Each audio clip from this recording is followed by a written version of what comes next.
Hello' আজি আকৌ নতুন ভিডিঅ' লৈ মই প্লামৰ আচাৰ কেনেকৈ বনাই আজি আপোনালোকক দেখাবলৈ লৈছোঁ। প্ৰথমে প্লাম ছিঙি লৈ পৰিষ্কাৰ পানীত ধুই ল'লোঁ।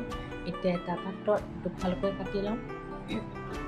যিকোনো আচাৰ বনাওঁতে নিমখ অকণমান বেছি দিব লাগে, তেতিয়াহে যিকোনো আচাৰ স্বাদ হয়।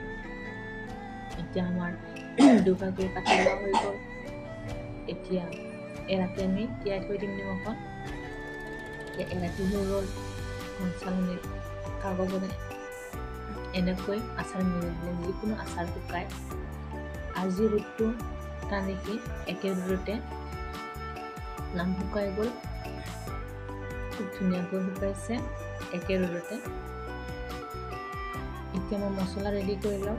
প্ৰথমে জিৰা এচামুচ, ধনিয়া মেথি গুটি এচামুচ, অকণমান ভজাৰ পিছত মই আচৰণ এচামুচ দিলোঁ আৰু বগা বেহাৰ 1.5 চামুচ।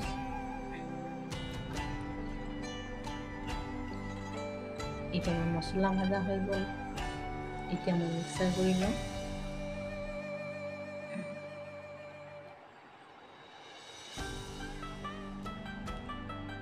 এতিয়া মছলা ৰেডি,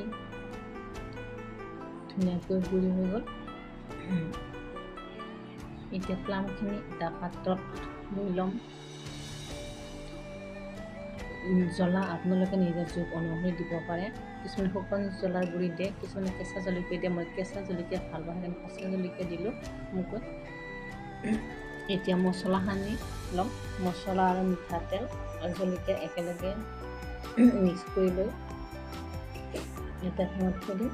এনেকৈ থ'লে আপোনালোকে 5 মাহ বা এবছৰ খাব পাৰে। খুব টেষ্টি হয়।